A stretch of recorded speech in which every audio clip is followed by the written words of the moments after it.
Ohio by Crosby, Stills, Nash and Young is a protest song based on the shooting that took place in Kent State. The Kent State shootings occurred at Kent State University in Ohio and involved the shooting of unarmed college students by the Ohio National Guard on Monday, May the 4th, 1970.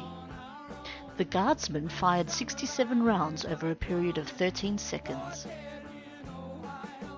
killing 4 students and wounding 9 others, one of whom suffered permanent paralysis. Some of the students who were shot had been protesting the Cambodian campaign, which President Richard Nixon announced during a television address on April the 30th.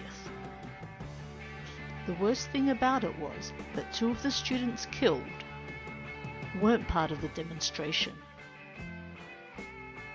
They'd just come out of class from the journalism building, at that time on their way to the next class, and were looking at the protest, just seeing what the hell was going on. And they got killed.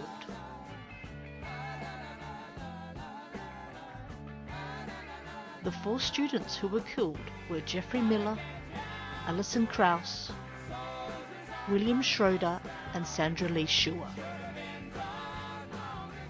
The 9 wounded students were Joseph Lewis, John Cleary, Thomas Grace, Alan Canfora, Dean Carla, Douglas Rentmore, James Russell, Robert Stamps and Donald Mackenzie. Dean Carla was permanently paralysed from his injury. There was a significant national response to the shootings.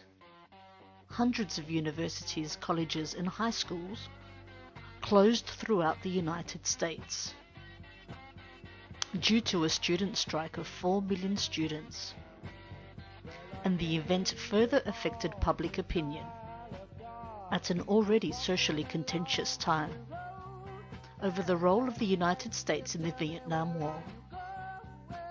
Neil Young wrote and composed the song after he saw the horrific images of the event in Life magazine given to him by David Crosby. He disappeared for several hours and returned with the song.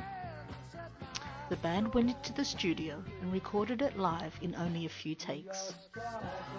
Neil Young sought to keep the shootings as the main focus of the song, at the same time painting the US government of the time as incompetent and untrustworthy and altering the political landscape. The American counterculture movement took the group as its own after the song, giving the 4 members of the band status as leaders and spokesmen that they would enjoy to a varying extent for the rest of the decade.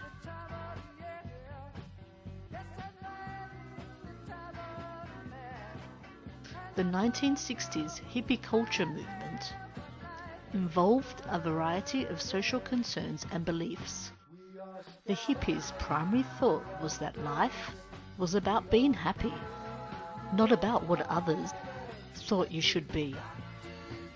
Their if it feels good, do it attitudes included little forethought nor concern for the consequences of their actions. Hippies were dissatisfied with what their parents had built for them. A rather strange belief given that their parents had built the greatest booming economy the world had ever seen. Hippies rejected established institutions, calling them the establishment, Big Brother and the man. Hippies believed the dominant mainstream culture was corrupt and inherently flawed, and sought to replace it with a utopian society. Hippies rejected middle-class values, opposed nuclear weapons and the Vietnam War. They embraced aspects of Eastern philosophy and sought to find new meaning in life.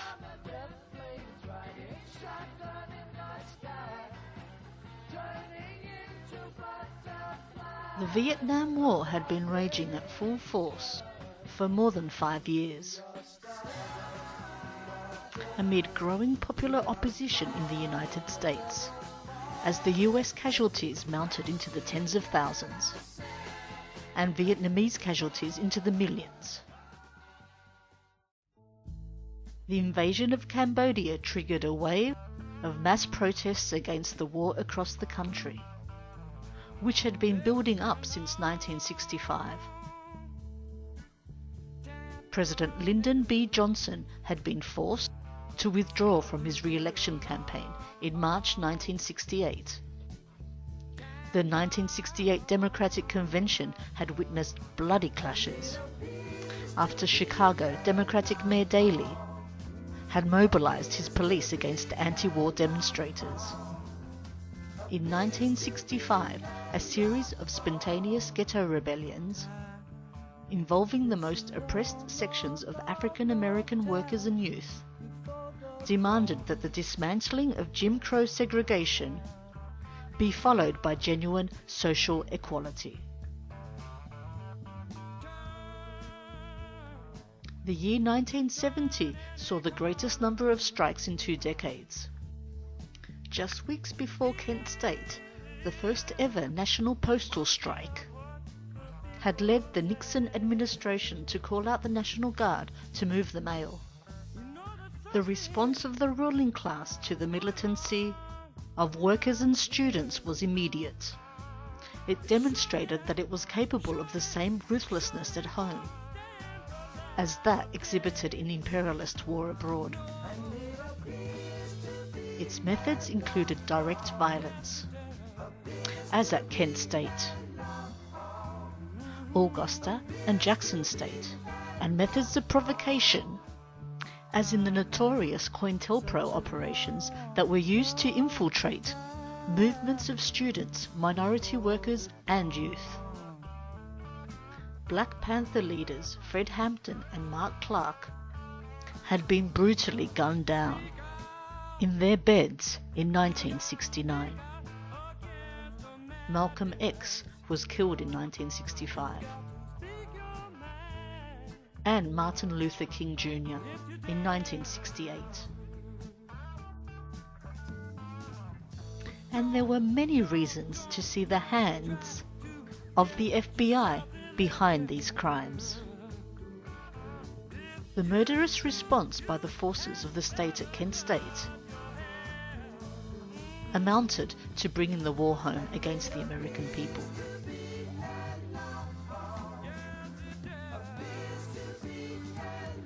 The musical partnership of David Crosby, Stephen Stills and Graham Nash, with and without Neil Young, was not only one of the most successful touring and recording acts of the late 60s, 70s and early 80s, with the colourful, contrasting nature of the members' characters and their connection to the political and cultural upheavals of the time.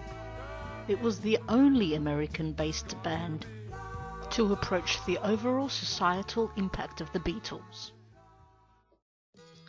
The album Crosby, Stills and Nash, released in 1969, was perfectly in tune with the times, and the group proved an instant hit. By the time of their first tour, which included the Woodstock Festival, they had added Neil Young, also a veteran of Buffalo Springfield, like Stephen Stills.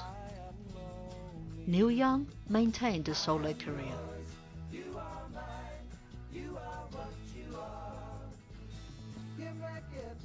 Richard Nixon was elected President of the United States in 1968, based in part on his promise to bring an end to the war in Vietnam. In late April of 1970, however, the United States invaded Cambodia and widened the Vietnam War. The decision was announced on national television and radio on April the 30th, 1970, by President Nixon, who stated that the invasion of Cambodia was designed to attack the headquarters of the Viet Cong, which had been using Cambodian territory as a sanctuary. Protests occurred the next day, Friday, May the 1st, across United States college campuses, where anti-war sentiment ran high. At Kent State University, an anti-war rally was held at noon. Fiery speeches against the war and the Nixon administration were given. A copy of the Constitution was buried to symbolize the murder of the Constitution, because Congress had never declared war, and another rally was called for noon on Monday, May the 4th. Friday evening in downtown Kent began peacefully, with the usual socializing in the bars, but events quickly escalated into a violent confrontation between protesters and local police. Kent Mayor Leroy Satram declared a state of emergency and ordered all of the bars closed. The decision to close the bars early increased the size of the angry crowd. Police eventually succeeded in using tear gas to disperse the crowd from downtown, forcing them to move several blocks back to the campus. Kent Mayor Satram made the decision to ask Governor Rhodes to send the Ohio National Guard to Kent. The crowd of about 2,000 at the university retaliated and pelted the ROTC building with stones and flares, setting it alight. At 10:30 p.m., martial law was declared at Kent. All this led to the incidents of the shootings on campus by the National Guard on Monday, May the 4th. A little more than a month after Kent State, Nixon established the President's Commission on Campus Unrest. In a September 1970 report, the Commission acknowledged that the National Guard shootings on May the 4th had been unjustified, but drew no other conclusions.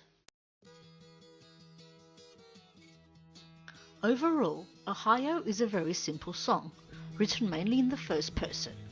In just 10 lines, Neil Young captured the fear, frustration, and anger felt by college students across the country.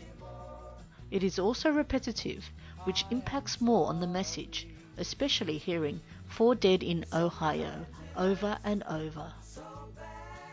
Tin soldiers refers to the National Guard, the word tin used because they are not real soldiers. Nixon coming describes how Nixon needed to draft 150,000 more troops for the invasion of Cambodia, which had been announced 4 days before the shootings. We're finally on our own can be taken to mean that citizens can no longer rely on the government to keep them safe. This summer we hear the drumming refers to the marching of the National Guard. 4 dead in Ohio speaks for itself, referring to the shooting of the 4 students. Should have been done long ago is eerie.